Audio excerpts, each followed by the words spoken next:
बच्चों, स्वागत है आपका हमारे YouTube चैनल पे। मैं हूँ गायत्री और आज जो चैप्टर हम कवर करने वाले हैं वो है बेसिक अकाउंटिंग टर्म्स। ठीक है, क्लास 11 अकाउंटेंसी और ये हम DK गोयल से कवर। सबसे पहले अगर हम लर्निंग ऑब्जेक्टिव्स देखें, यानी आप इस चैप्टर के एंड तक किन किन चीज़ों को समझ चुके होंगे, तो वो है हमारे पास ट्रांजैक्शन एंड इवेंट्स क्या होते हैं, कैपिटल एंड होल्डिंग या फिर हमारी ड्राइंग क्या होती है, expenditure and expenses. Then next हमारे पास है रिवेन्यू, प्रॉफिट एंड गेन्स क्या है, क्लासिफिकेशन ऑफ एसेट्स, एसेट्स क्या है और एसेट्स कितने टाइप के हैं। ठीक है, देन लाइबिलिटी क्या है और लाइबिलिटी किस किस हमने पार्ट में बांटी है। देन लास्ट है हमारे पास ट्रेड टर्मिनोलॉजी एंड बैलेंसेस। तो यहाँ पे हमारी जो ट्रेड के अंदर एक्चुअल में टर्म्स यूज़ होती हैं उनको हम यहाँ पे कवर करेंगे। नेक्स्ट है हमारे पास सबसे पहले ट्रांजैक्शन एंड इवेंट। अगर हम ट्रांजैक्शन और इवेंट की बात करें तो business transaction is an economic activity that directly change the financial position of company.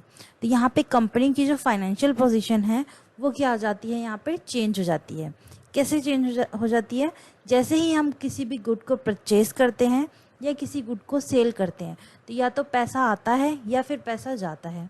और जब पैसा आता है या जाता है तो दोनों ही सिचुएशन में हमारी जो कंपनी की फाइनेंशियल पोजीशन है, उसका जो फाइनेंस है उस पर क्या पड़ता है, इफेक्ट पड़ता है।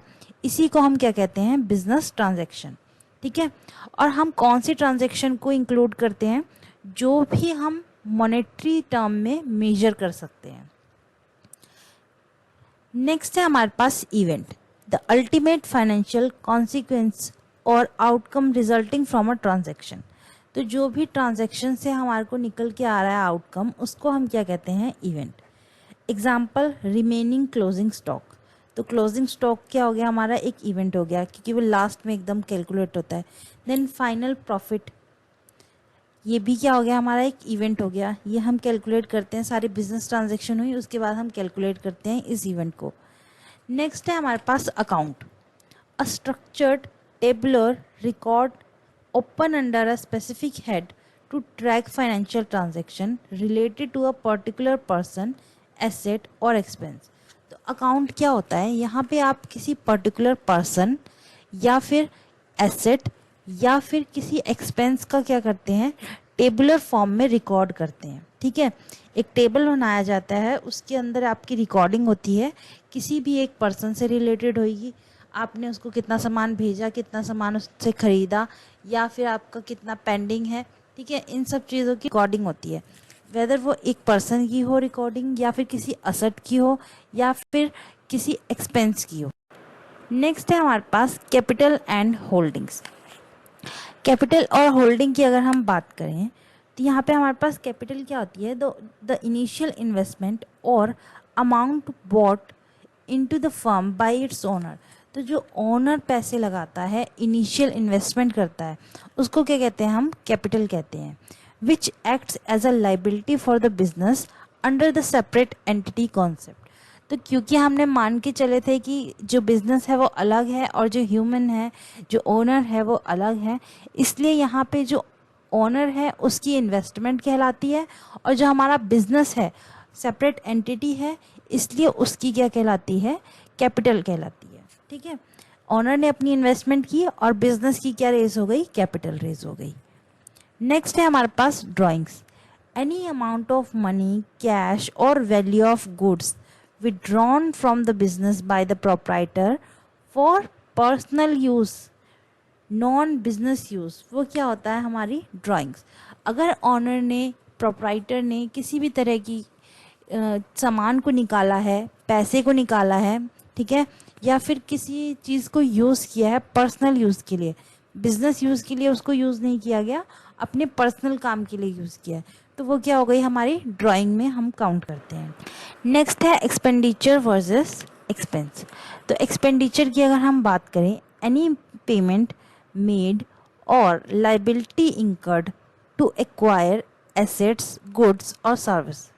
तो यहाँ पे जो भी हमने एसेट खरीदा है, गुड खरीदा है, सर्विस ली है, वो सारा कहाँ आ जाएगा, हमारा एक्सपेंडिचर में आ जाएगा, या फिर हमारी कोई लाइबिलिटी इंकर्ड हुई है उससे रिलेटेड। ठीक, अब इसको हमने क्लासिफाई किया एक्सपेंडिचर को दो पार्ट में, एक है कैपिटल एक्सपेंडिचर, एक है रिवेन्यू एक्सपेंडिचर। तो कैपिटल एक्सपेंडिचर की अगर हम बात करें तो जो भी मनी स्पेंड किया जाता है टू एक्वायर और improve a fixed asset, fixed asset को अगर हम खरीदते हैं तो हमारा क्या होता है, कैपिटल एक्सपेंडिचर होता है। और जो हमारे रूटीन के छोटे मोटे खर्चे हैं उसके लिए हम जब एक्सपेंस करते हैं, पैसे खर्चते हैं, पेमेंट करते हैं, तो वो क्या है हमारा revenue expenditure. Money spend to acquire और improve a fixed asset providing economic benefits that last for more than 1 year, जिसका फ़ायदा हम आगे आने वाले बहुत सालों के लिए लेने वाले हैं, उसको हम लिखते हैं कैपिटल एक्सपेंडिचर के अंदर। और रिवेन्यू एक्सपेंडिचर के अंदर हम लिखते हैं जो रूटीन के ऑपरेशन स्पेंडिंग है, छोटे मोटे खर्चे हैं जो कि हम सेम अकाउंटिंग ईयर के अंदर यूज़ कर लेंगे। ठीक है, नेक्स्ट है हमारे पास expense, the specific operational cost incurred strictly to generate revenue within an accounting period। Example rent, salary paid. तो ये एक साल के अंदर जो भी हमारे एक्सपेंस अराइज हो रहा है उसको क्या कहते हैं, स्पेसिफिक ऑपरेशन के लिए उसको हम एक्सपेंस कहते हैं। ठीक है, क्योंकि यहाँ पे हम रेंट क्या देंगे, एक साल के लिए दे रहे हैं, आने वाले 5 साल का रेंट हम इकट्ठे नहीं दे रहे हैं, एक साल का दे रहे हैं तो एक्सपेंस में काउंट करेंगे। फिर सैलरी हम दे रहे हैं तो हम एक मंथ की करके देते हैं, तो ऐसे पर मंथ देते जाते हैं, तो ये क्या आ गया हमारा एक्सपेंस में। नेक्स्ट है हमारे पास रिवेन्यू, प्रॉफिट्स एंड गेन्स। अब रिवेन्यू की अगर हम बात करें तो ग्रॉस इनफ्लोज ऑफ कैश और receivable resulting from regular business operation like selling goods और रेंडरिंग सर्विस। जो भी आप पैसा कलेक्ट करते हैं अपने जो बिजनेस है उसके सामान को बेच के, या आपकी जो सर्विस आप प्रोवाइड कर रहे हैं उस सर्विस को दे के, तो यहाँ पे वो क्या हो जाता है, आपका रिवेन्यू हो जाता है। मान लीजिए मेरा बिजनेस है, ठीक है, मेरा बिजनेस है किस चीज़ का,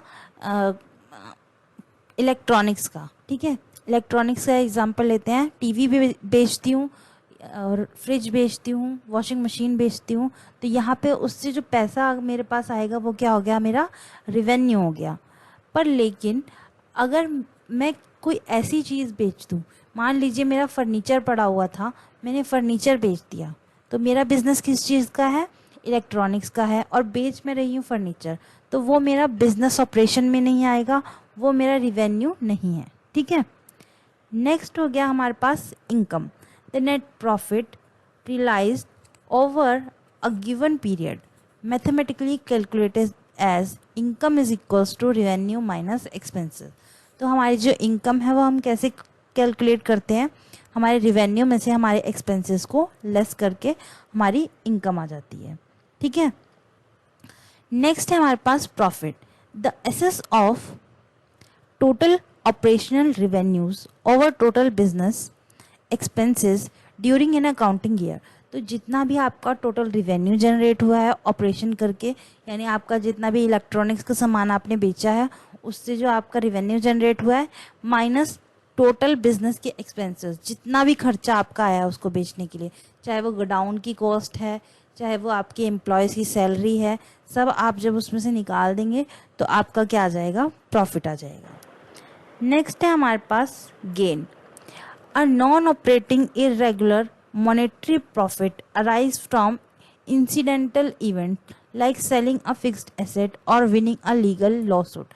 मान लीजिए आपने अपना जो फर्नीचर बेचा था उससे आपको कोई प्रॉफिट हो गया, कोई गेन हो गया, तो यहाँ पे जो आपको वो प्रॉफिट हुआ है वो कहाँ आएगा, आपका गेन के अंदर आएगा। ठीक है, वो आपका रिवेन्यू में नहीं आएगा क्योंकि आपका उसके बिजनेस से कोई रिलेशन नहीं है और आपने उसको ऐसे ही बेचा था और आपको पैसे भी आए हैं, तो वो कहाँ लिखे जाएंगे, आपके गेन में। नेक्स्ट है loss, the financial deficit when total business expense exceed total generated revenue. जब भी हमारा रिवेन्यू कम हो जाता है हमारे एक्सपेंसेस से, तो हमारे लॉस अराइज हो जाते हैं, क्योंकि हमने पैसा क्या कर दिया है, ज़्यादा खर्च कर दिया है और हमने कमाया क्या है, कम। तो ऐसे में ये क्या हो जाएगा, लॉस। नेक्स्ट है हमारे पास क्लासिफिकेशन ऑफ असेट। असेट की अगर हम बात करें तो ये वैल्यूएबल इकोनॉमिक रिसोर्सेज हैं owned by a business enterprise to facilitate operation. जो भी हमारे ऑपरेशन के लिए बहुत ज़्यादा ज़रूरी चीज़ें होती हैं उनको हम जब खरीदते हैं, मान लीजिए आपका फर्नीचर हो गया, कोई बिल्डिंग हो गई, ठीक है, इस तरीके की चीज़ों को क्या कहते हैं, हम एसेट कहते हैं, जो सालों साल चल सकते हैं, ठीक है। नेक्स्ट है हमारे पास टेंजिबल एसेट। टेंजिबल एसेट्स क्या होते हैं? Physical asset that can be seen and touch such as building structure और ऑफिस कंप्यूटर। ऑफिस कंप्यूटर को आप टच कर सकते हैं, टेबल को आप टच कर सकते हैं, फर्नीचर जो होता है आपका, बिल्डिंग को आप टच कर सकते हैं। तो ये सारी चीज़ें क्या हो गई आपकी टेंजिबल एसेट। अब अगर हम इनटेंजिबल एसेट की बात करें तो यहाँ जो एसेट्स हैं फिजिकल फॉर्म को लैक करते हैं, यानी आप उनको टच नहीं कर सकते, but hold significant monetary value like brand, goodwill, patent और ट्रेडमार्क। तो ये सब क्या हो गए आपके इंटेंजिबल एसेट्स, क्योंकि आपकी गुडविल आप टच नहीं कर सकते, पर लेकिन अगर आपने अच्छी रेपुटेशन बना रखी है मार्केट के अंदर तो आपको उसका फ़ायदा बिजनेस में ज़रूर मिलता है, ठीक है। नेक्स्ट है हमारे पास current assets and non current asset.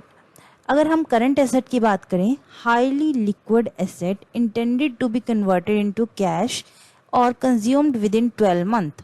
तो यहाँ पे जो भी आप इजीली कैश में कन्वर्ट कर सकते हैं या फिर 12 महीने के आपका अंदर अंदर उसको कैश करवा लेंगे, उनको क्या कहते हैं हम, करंट एसेट।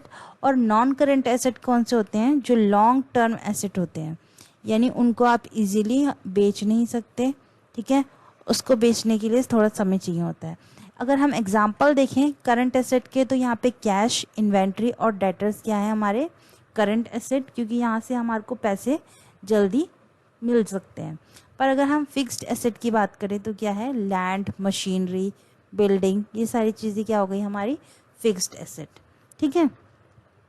नेक्स्ट है हमारे पास फिक्टिशियस एसेट्स, लॉसेस और deferred revenue expenditure not yet return of. तो यहाँ पे जो भी डेफर्ड रेवेन्यू एक्सपेंडिचर लिखे नहीं गए हैं, रिटर्न ऑफ नहीं हुए हैं, वो क्या हो गए हमारे fictitious asset, carrying no tangible market sales value. Example, preliminary expenses, कोई एक्सपेंस आपने पहले से ही पे कर दिया है, ठीक है, अब आप उसको टच भी नहीं कर सकते हैं, देख भी नहीं सकते हैं, टच भी नहीं कर सकते, पर वो एक तरीके का क्या है आपके पास एसेट है। मैंने आने वाले समय का खर्चा आज ही पूरा कर दिया, तो वो क्या हो गया मेरे लिए एक एसेट हो गया, क्योंकि वो आगे फ्यूचर में चल के क्या देगा, मुझे फ़ायदा देगा। नेक्स्ट है हमारे पास क्लासिफिकेशन ऑफ लाइबिलिटीज़। लाइबिलिटीज़ की अगर हम बात करें तो हमारी फाइनेंशियल ऑब्लिगेशंस और डेब्ट्स क्या है हमारी लाइबिलिटी है, मस्ट सेटल विद एक्सटर्नल और इंटरनल पार्टीज इन फ्यूचर। आज नहीं तो कल हमें एक्सटर्नल या फिर इंटरनल पार्टीज को पे करनी है। एक्सटर्नल पार्टीज वो हैं जो हमारे बिजनेस से रिलेटेड नहीं हैं, बिजनेस के अंदर की नहीं है, और इंटरनल पार्टीज वो हैं जो हमारे बिजनेस की हैं, यानी कि हमारे जो ओनर्स हैं या फिर हमारे जो एम्प्लॉयज़ हैं उनसे रिलेटेड है, ठीक है। इंटरनल लाइबिलिटी की अगर हम बात करें, the business financial obligation towards it's owner, तो ओनर के प्रति जो आपकी फाइनेंशियल ऑब्लिगेशन है उसको क्या कहते हैं, इंटरनल लाइबिलिटी। एग्जाम्पल देखें इसका तो हमारे पास क्या है, कैपिटल एक्यूमुलेटेड प्रॉफिट्स, तो जो भी हमारी कैपिटल इन्वेस्टमेंट की गई है ऑनर के थ्रू, उसको क्या करेंगे हम बाद में पे ऑफ करेंगे, इसलिए वो हमारी क्या हो गई, इंटरनल लाइबिलिटी हो गई। साथ ही साथ कोई प्रॉफिट अगर पिछले साल का या फिर उससे पहले का पड़ा है, उसको क्या कहते हैं हम, इंटरनल लाइबिलिटी या फिर एक्यूमुलेटेड प्रॉफिट। नेक्स्ट है हमारे पास एक्सटर्नल लाइबिलिटीज़। ये कौन सी लाइबिलिटीज़ हैं, डेप्ट owed directly to outside parties और लेंडर, जो भी यहाँ पे हमारे पास पे करने के लिए बाहर की पार्टीज को पैसा बाकी है, यानी कि बैंक लोन ले रखे हैं या फिर ट्रेड क्रेडिट, ठीक है, इनको क्या कहते हैं हम, एक्सटर्नल लाइबिलिटीज़। नेक्स्ट है non current liabilities, long term financial obligations due for settlement after a period exceeding 1 year. तो 1 ईयर से ज़्यादा की जो लाइबिलिटीज़ हैं वो क्या है, नॉन करंट लाइबिलिटीज़ हैं। एग्जाम्पल है यहाँ पे हमारा डिबेंचर्स। डिबेंचर्स की अगर हम बात करें तो यहाँ पे कंपनी क्या करती है, डिबेंचर इशू करती है, लोग यहाँ पे उसको ख़रीदते हैं और उसको उसका जो पैसा आता है वो कंपनी यूज़ करती है अपने ऑपरेशंस के लिए, ठीक है। उसके बाद यहाँ पे वो क्या करती है, कंपनी अपने डिबेंचर होल्डर्स को इंटरेस्ट पे करती है। नेक्स्ट है हमारे पास current liabilities, short term obligation that must be repaid within 1 year और 1 ऑपरेशनल साइकिल। तो 1 साल के अंदर अंदर जो पैसा आपको चुकाना होता है उसको क्या कहते हैं हम, current liabilities. For example bill payable, short term overdraft, ये सब क्या हो गए हमारे शॉर्ट टर्म लाइबिलिटी। नेक्स्ट है हमारे पास ट्रेड टर्मिनोलॉजी और बैलेंसेस। सबसे पहले है यहाँ पे goods, tangible items, commodities or merchandise that a business buy, manufacture or deals in for the purpose of resale। तो यहाँ पे जो भी आप चीज़ को खरीद रहे हैं या बना रहे हैं ताकि आप उसको रीसेल कर सकें, यानी दोबारा से बेच सकें और उससे पैसा कमा सकें, उसको क्या कहते हैं, गुड्स। जैसे मैंने एग्जांपल लिया था इलेक्ट्रॉनिक्स का, तो यहाँ पे हमने क्या करा, टीवी खरीदा, फ्रिज खरीदा और बाद में किसको बेच दिया, हमारे कस्टमर्स को। तो ये क्या हो गया, हमारा बिजनेस के पर्पज से यूज़ किया जा रहा है, तो ये हमारे गुड्स हो गए, ठीक है। टीवी, फ्रिज, वॉशिंग मशीन क्या हो गई, हमारी गुड्स हो गई। नेक्स्ट है हमारे पास purchases, total value of goods procured by the firm for manufacturing or resale purpose encompassing both cash and credit buys। Whether आपने कैश में बाई किया है या आपने क्रेडिट पे बाई किया है, पर आपने रिसेल के पर्पज से खरीदा है, तो वो क्या हो गया आपका परचेजेस, ठीक है। मान लो मेरे पास आज मैंने टीवी उठा लिए 10, ठीक है, 10 एलईडी उठा लिए कि मैं इसको क्या करूँगी, दिवाली के टाइम पे बेचना चाहती हूँ। अब मेरे पास इतने पैसे नहीं थे कि मैं 10 के 10 की पेमेंट कर सकूं, तो मैंने क्या कर लिया, उसको क्रेडिट पे उठा लिया। क्रेडिट यानी कि आप मुझे टीवी आज दे दो, मैं पैसे आपको कब दूंगी, जब मेरा माल बिक जाएगा या कुछ समय बाद जब मेरा माल एक्चुअल में इतना बिक जाएगा कि मेरे पास पैसे हों इनको रिपे करने के, ठीक है। नेक्स्ट है हमारे पास sales, total operating revenue earned by transferring ownership of goods और रेंडरिंग सर्विस टू कंज्यूमर। देखो जिस रेट पे मैं टीवी को बेचूंगी, यहाँ पे मैं जिस रेट पे टीवी को बेचूंगी हमारे कंज्यूमर को, वो क्या होगा, हमारी सेल्स होगी या फिर हमारा ऑपरेटिंग रेवेन्यू होगा, ठीक है। वहाँ से जो पैसे मेरे को आएंगे, मेरे बिजनेस में आएंगे, वो क्या हो गए, हमारी सेल्स होगी। टीवी अगर मैंने 15,000 का खरीदा है और 18,000 का बेचा है, मान लो 10 का खरीदा है और 15 का बेचा है, ठीक है, 10,000 का खरीदा, 15,000 का बेचा, तो यहाँ पे सेल्स कितने की हो गई मेरी, 15,000 की। रेवेन्यू कितना जनरेट हो गया मेरा, 15,000 का। देन है स्टॉक और inventory, value of unsold goods, raw material और work in progress item held by a business at a specific point of time. जब मैंने 10 टीवी उठाए तो मैंने उसको कहीं रखा होगा, ठीक है, किसी गोडाउन में, किसी शॉप में, किसी तरीके की जगह पे। जब मेरे पास वो सामान पड़ा है, अभी मैं लेके आ चुकी हूँ और वो बिका नहीं है, तो वो क्या हो गया, मेरी इन्वेंट्री हो गई कि ये सामान मैंने अभी बेचना है और ये आने वाले टाइम में मैं बेचूंगी। तो यहाँ पे ये क्या हो गया, जो स्टॉक पड़ा हुआ है उसको क्या कहूँगी मैं, इन्वेंट्री। देन है हमारे पास डेटर। डेटर क्या है, अ कस्टमर और entity that owns money to the business because they bought goods और सर्विसेज ऑन क्रेडिट। मान लो यहाँ पे कोई हमारा क्या लेके गया है, टीवी उठा के लेके गया है, ठीक है, किसी ने हमारे से टीवी खरीद लिया और उसके पास अभी पूरे पैसे नहीं हैं, या फिर उसने हाफ पेमेंट कर दिए या इंस्टॉलमेंट पे पेमेंट कर दिए, किसी तरीके की जो भी पेमेंट बकाया रह गई है, वो क्या बन जाएगा, मेरा डेटर बन जाएगा, ठीक है। कोई कंज्यूमर जो था, जो कस्टमर था, मैं उसको पहले से जानती हूँ या मेरा कोई रिश्तेदार है, वो लेके चला गया टीवी को, ठीक है, विश्वास के बेस पे ये काम चलता है, यहाँ से लेके चला गया और मैंने उसको पक्का बिल काट के दे दिया कि इतने की पेमेंट हो गई है, इतने की रह गई है और इतने की आपने तब तक करनी है। तो वो जो पैसा आना बाकी है, तो वो क्या बन गया, मेरा कस्टमर डेटर बन चुका है, ठीक। ऐसे ही क्रेडिटर की अगर हम बात करें, अ सप्लायर और vendor to whom the business owes money because goods और services were purchased on credit. तो मैंने 10 टीवी जो उठाए थे, जिससे उठाए थे, वहाँ पे अभी पेमेंट नहीं करी थी, तो जो पेमेंट नहीं करी थी और टीवी लेके मैं आ गई थी, तो वो पर्सन जिससे मैंने ख़रीदा है सामान क्रेडिट के ऊपर, वो क्या बन गया, मेरा क्रेडिटर बन गया। जिसको मैंने क्रेडिट के ऊपर बेच दिया वो मेरा डेटर बन गया, जो मैं जहाँ से उठा के सामान लेके आई हूँ खरीदा है क्रेडिट के ऊपर वो मेरा क्रेडिटर बन गया। नेक्स्ट है हमारे पास voucher, a legal documentary proof और invoice that supports and authenticates of a business transaction in the book of accounts. तो वॉचर क्या होता है, एक तरीके का पर्चा है ये, जो आपका किस तरीके से काम करता है, प्रूफ के तरीके से, कि ये आपके पास प्रूफ की तरह काम करता है आपने इतने क्रेडिट पर सामान बेचा है या खरीदा है। ठीक है। देन है हमारे बैड डेब्ट्स। बैड डेब्ट्स क्या है, मान लो मैंने क्रेडिट सेल कर दी, मैंने सामान बेच दिया, उधार पे दे दिया और वो पैसे मुझे रिकवर नहीं हुए, वापस नहीं मिले। तो जो पैसे मुझे रिकवर नहीं हुए, वापस नहीं मिले और मैंने सामान उधारी पे दे दिया था, वो क्या बन जाएंगे, मेरे बैड डेब्ट्स हो गए, पैसे डूबे गए, तो यहाँ पे बैड डेब्ट क्रिएट होंगे।